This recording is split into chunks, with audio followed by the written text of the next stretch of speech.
Hello, E-Man here with the final segment on the BBV machine gun.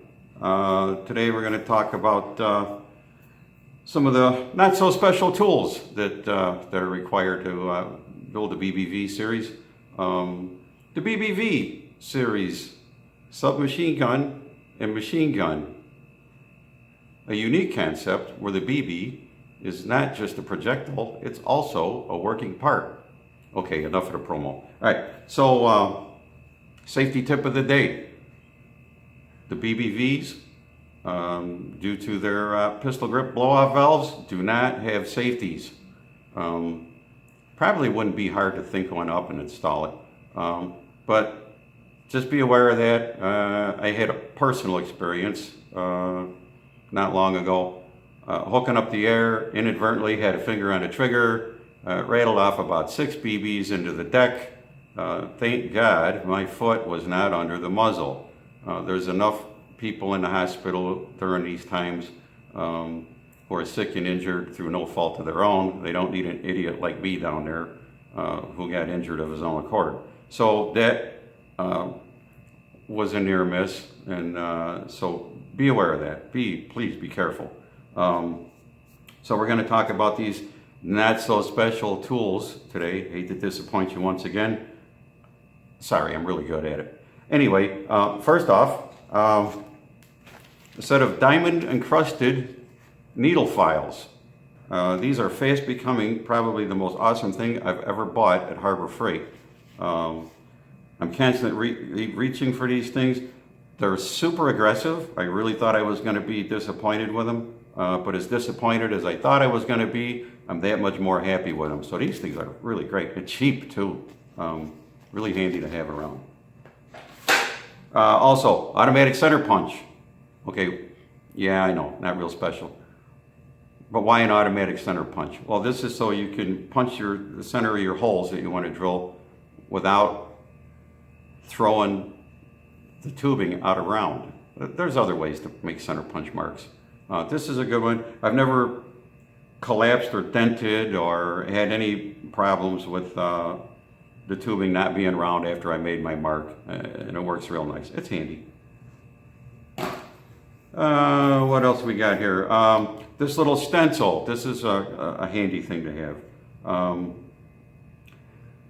You can't see them, and I can't hardly see them myself. It's looking right at it here. They're pretty fine marks. But every one of these circles actually has 4 marks on them, 90 degrees apart. Those are called quarter marks. And why is that important? Well, when you're drilling a lot of holes in something round, you kind of need to keep your bearings. So even if you don't mark all 4 quarter marks, really good idea to probably mark the 180s, 2 marks 180 degrees apart. Because when it's all said and done, you're going to have a whole bunch of holes that need to line up on center all the way through 2 sets of tubing. So it's good to keep track of that. So that's the only reason this is out there. I found this to be kind of handy. Also, let's see. Oh, drilling holes. Power tools didn't really do me much good. I know this sounds silly. So I got in the habit of hand drilling everything. Now this is just a hex bit handle. Actually, I got this one for $0.00. It was a Harbor Freight giveaway. And it holds hex bits. The drill bits are a little sloppy, but believe me, you still have more control. Power bits spinning too fast have a tendency to walk off center, and you'll lose what you got. The thing with this is, if you're going to drill with hand, by hand this way, sharp drill bits. It's really not that bad if you have a sharp bit. Old bit, new bit, doesn't really matter. Sharp is what makes the difference. So that's really the best way to go on this. If you're in a hurry building this project, you're probably going to bone it all up anyway, and it's not going to work. So take your time, enjoy the fabrication part as much as you can. Some people really enjoy it. I know I do. Those probably are the types of people that are going to have the best outcomes. So just take it easy, one step at a time, think about what you're doing, what you're gonna do. Don't get ahead of yourself, and everything is gonna work fine in the end. So yeah, that works good. Piece of angle iron, this is 1 inch by 8, I believe. Angle iron, 1 inch is really good for this. There's other sizes out there, but I believe personally that 1 inch is the best for a project like this, because it holds round stuff nice and steady, keeps things on center, and long pieces, short pieces, keeps them keeps them where you want them. Definitely keeps things from rolling off the table and hitting the deck and getting bent, which can happen. It's not a good scenario. Once it's bent, it's useless. So yeah, angle iron is good. Make sure the ends are cut square. That's really, really important, because cutting tubing, let's talk about cutting tubing. Don't use a tubing cutter. Tubing cutters put a hellacious burr on the inside, and they also crimp the end where you cut it. So that's out. So how do you cut it? Well, I like to use a cutoff wheel. Of course, this is a Dremel cutoff wheel, so obviously you're going to need a Dremel motor. Those aren't hard to get. I got one during last Christmas season for $8 on sale, and I'm still using it. Unbelievable. The bad thing about this particular style Dremel cutoff wheel, and they're really great. The wheels are really good. They last quite a long time, and they run true. Is the mounting is really wobbly. It wobbles all over the place. This is actually, I believe this is a safety feature, so that you don't pinch the blade and have the blade shatter on you. I never run anything but the lowest setting on my Dremel motor for really any part of this project. I've seen much larger, been on jobs where cutoff wheels have shattered and hurt people, and you really don't want to play around with that too much. But in order to get a good true cut on your tubing, I found that it was necessary to defeat this system so I could get a good cut. So the idea is to miss this blue part here. We want to go over that and catch this gold part. And so I have a proper size. I can't tell you what size it is. All I know is it fits, right? Go through your drawers and find something, rattle around till you get what works, right? It's a knut.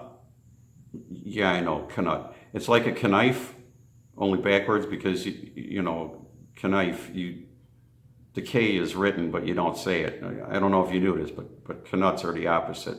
It's not written, but you say it. Okay, I got some property I'd like to sell you. It's not too much water on it these days. Anyway, so you simply slide that on there, right? You can see it misses the blue, catches the gold, right? And then when you chuck it up in the collet, just give it a little push right on the center of the hub here, right? Hold it in tight and snug your collet, and that'll really cut down on the wobbliness of the wheel. But be careful, because now you're in a situation where something bad could happen if you're not careful. All right, so then cutting your tubing off, if you've got a nice square cut end on your angle, you can kind of use that as a gauge for your wheel when you're making your cut. I don't plunge cut. Plunge cuts always run off. They always skew. So I like to, as I'm cutting, I like to just kind of roll the tube and just keep rolling it until I get all the way through it. Then, once you've achieved that and you've got the part you're going to keep, it's going to have burrs on it. Well, first of all, you want to take the side of the wheel and just lightly face it. You can do that right in here too, and use the square end of the angle iron as a gauge, and you can lightly face that where you've cut that off, because there's going to be burrs sticking out. It may not be quite as square as you want it, but it'll be really close, and you can true that up. And when all the daylight's gone between the wheel and the end of the tube, you know there's no wows in it, right? Then it's, wow, wasn't that nice? Butterfingers, eh? Headache!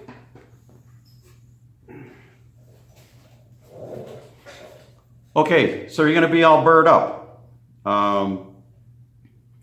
Anybody that reloads center fire rifle and pistol cartridges will recognize this immediately as an outside case mouth deburring tool. This is really handy, and you could get these at Cabela's or Natchez, Midway, any shooter supply place or place that carries reloading equipment, and they don't even cost a lot. And so inside gets rid of the burrs, turn it around, outside, burrs are gone, hey, you're good to go. There's only one drawback with this, and it's that it doesn't work with 3/16 tube. It's too small for it. So for the 3/16, to deburr the OD, the little diamond files are awesome. They'll take care of that real quick. And then for the ID, I just have a carbide burr or rotary file if you prefer. And it fits the 3/16 really nice in here and takes off the burrs from the ID, and then you're good to go. And these you can get any welder supply, McMaster Carr, Granger. They have pages and pages of these things in all shapes and sizes you want. So not too hard to get. That might be the hardest thing to get, quite honestly, just for that reason. But once you got them, I mean, these things, especially if you're just spinning them in your fingers, never ever going to wear out. I wore out thousands of them in the last 35 years, but that's a different story. All right, so what else? Diamond burrs, these little diamond encrusted burrs. This one is, get it where you can see it here, is oversized. You're really going to want tinier ones, but what I want you to see is this let's see here, this reverse taper on here. That's important for deburring the backsides of holes that you're going to drill that you can't get to the backside. So you're going to deburr them from the front. You can use a tool like this.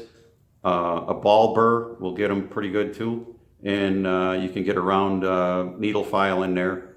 In between all those, you should be able to get them pretty good. So this one is 1/4 inch, so it's obviously way too big for what we're doing, but it's easier to see. Also, magnets. Yeah. Magnets are awesome. They're like Tinker Toys. You can make anything you want with them. As a matter of fact, I got magnets holding my angle iron. So I've got, several sets of them, different sizes. And they're like Tinker Toys. This is actually a setup I put together for a guide rod, or not a guide rod, but an indicator rod. When I lined up all those ports in both the barrel and the magazine sleeves, all those holes got to line up perfect. And so I set this up, and it's really the best if you've got a magnetic surface to work from. So get a nice flat magnetic surface, if at all possible. It's really a helper. And then, I had this all squared up and plumbed up, and I used it to line up all the holes on the BBV MG. This is one of my latest assembly techniques, and the reliability on the BBV MG is just really great. I'm having so much fun with that thing. So I'm happy, really happy with that. Let's see, what else do we have here? Oh, and I don't know if you noticed, but between the two magnets,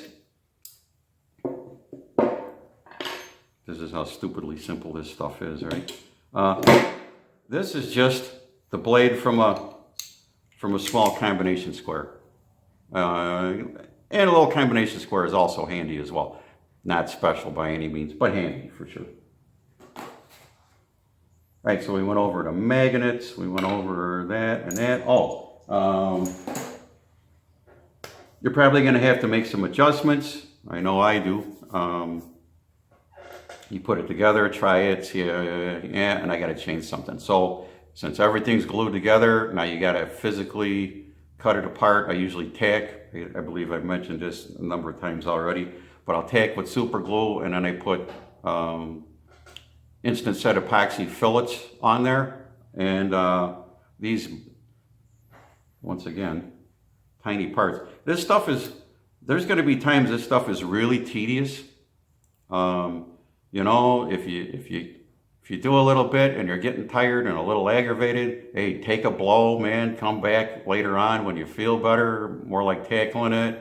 Or if you got a day in, you know, like cutting the spacers for the magazine follower and the guide rod, that's very tedious work.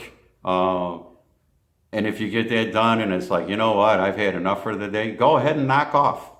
You know, you're better off doing that than trying to force it to hurry up and get done, and something bad's going to happen.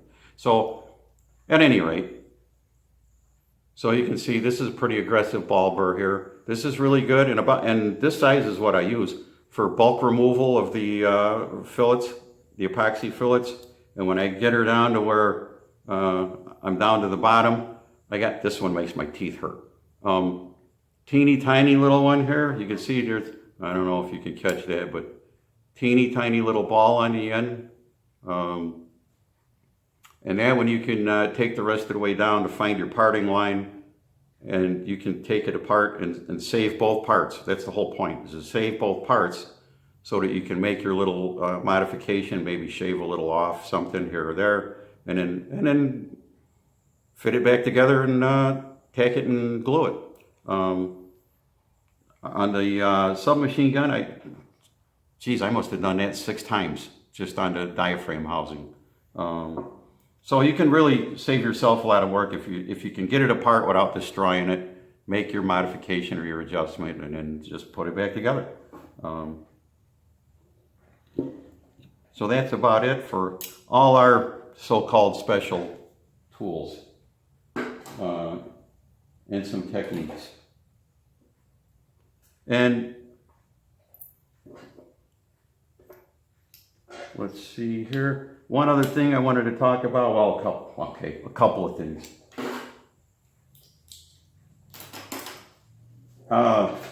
Templates. For real, I dug these out of the garbage. I thought, wow, what a good visual aid. Save your cutoff. Everything you cut off when you're making something, save those pieces. Well, you might want to recycle them. Small pieces, smaller pieces, right? And so that's an efficient way to use your parts. But even then, you know, the scrap parts. You see, this is the closure plate for the diaphragm housing on the BBV machine gun, and you can see how easy. I mean, you can look right here. These are pieces that if I'd have thrown away, this would have been a lot more difficult to lay out. But since I had these pieces, it was a piece of cake to lay out the closure plate for the diaphragm shroud, and then now the nice thing about templates, right? I could take this right over to the actual machine gun and try it, and if it fits, great. I go to my real material, which in this case was the for sale sign, and laid out use my template to lay out that piece. This one here wasn't cut off. This one here, I kind of had to think back on how to lay out an approximate ellipse. This is a template for the butt plate on the buttstock. And I actually remembered how to do that well enough that I got what I wanted. So yeah, all this stuff I dug out of the garbage because I'd already thrown it away, and I thought, well, maybe I could use it. So the next sound you hear will be this stuff going in the garbage. Okay, now I'm done. And one other thing about the material, I did make one poor material choice, very poor. It cost me the submachine gun, I believe. I have an autopsy, but I believe what I'll find. I believe I know what I'll find. It's easiest to show you. Yeah, this is my proof of concept. This was when did I build this? it was April of 2017. I put this together, and this is the contraption that pointed me in a direction. This thing actually worked. Probably still would. It's all dry rot, and some of the pieces are busted from dry rot. But it's still basic. This is the BBV design. You can see I had for a return spring, I just had rubber bands attached with vinyl tape, and it worked. You can also see that I didn't quite have the tube feed magazine down just yet. Here's the follower. So you would load this thing with BBs, and when it was loaded, the follower stuck way out ahead of the barrel. And then as you fired it, you would see the follower walk in as the BBs were fired out of the barrel.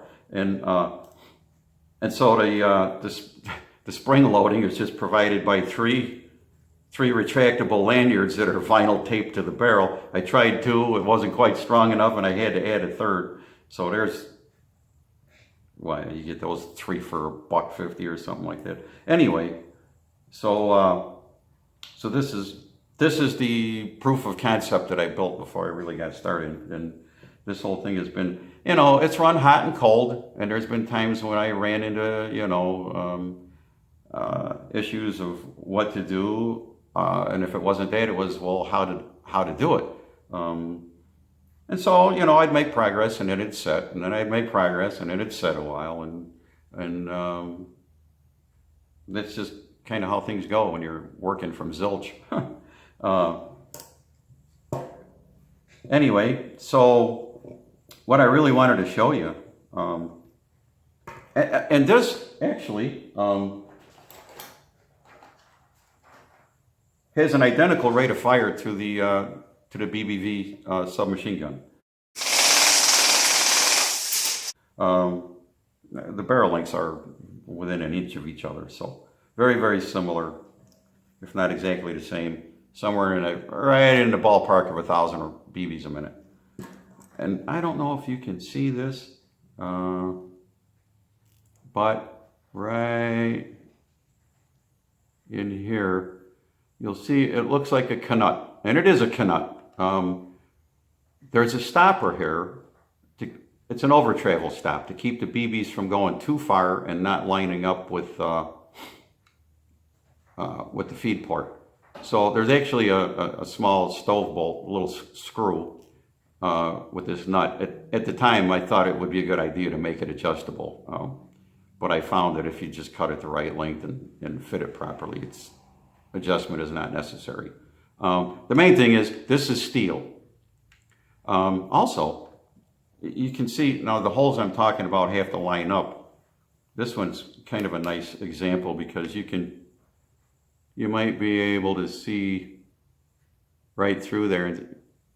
Possibly, I might be pissing in the wind here. But anyhow, that's right where those three holes have to line up. So there's two in the bottom tube, and then the one hole in the bottom of the top tube, and those all have to line up perfect for the operating pin and the BBs to punch through. That's why the quarter marks or the half marks are really, really important on this. So this one, steel over travel stop. The BBV machine gun, steel over travel stop. The submachine gun, for some reason, I cheaped out and I just put a dollop of epoxy on the end of the 3/16 tubing. And I believe the reason it is not functioning now is because that epoxy has worn off due to the thousands of BBs that's been shot through it. And now the BBs are going too far and they don't line up with the feed port anymore. So they put the kibosh on the whole thing. So that deal is kaput. So it's not hard to find a screw that'll fit. Go with steel on your over travel stop. Don't cheap out on that part. That's one of those deals that I'm paying for now. So learn from my mistakes. That's what this is all about. So there you have it. There's the BBV proof of concept. You've seen everything now, folks. I mean, it's There's nothing else really to show you. Disappointing as it is, right? So,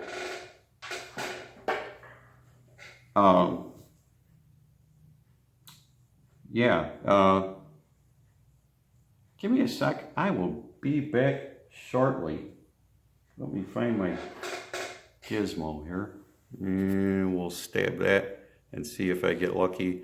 No, of course not. You know, okay, so here's the last look at the BBV machine gun, submachine gun. Just to wrap this thing up, I really would just like to say that, you know, the whole idea for this it comes from, you know, the BB machine gun do-it-yourselfers, building stuff, posting videos. I watch countless of them. Maybe I've even seen them all just about. And I love them all. And that's really what inspired me for this. I hope that this is new enough to be maybe a little excited about and go with it. If you guys have been following all the way through, you're all co-owners now of the BBV design concept. It's yours to safely do with as you wish. It's just really a give back for what I've gotten. All the enjoyment and inspiration I got watching other things that people posted. I love it when people, you know, get off their ass and go do something, you know, and it's all good. I love it all. Everything from the, you know, kids can show you just how simple things can really be. I love that, you know, and some people have really beautiful, elegant machine beauties that, in my opinion, are blow away store-bought, and I love that too. That's just amazing. So this all belongs to you now. It's all good. Have fun with it. Don't have fun with it. Maybe you're interested. Maybe you're not. I am not a YouTuber, as you're probably painfully aware. So when it's all said and done, no matter what happens, I'm going to go out and have some happy trigger time. So there. But just to wrap things up, you know, I wish you all more safety and health than you can possibly stand. God bless you all, and thanks for hanging with me. See ya.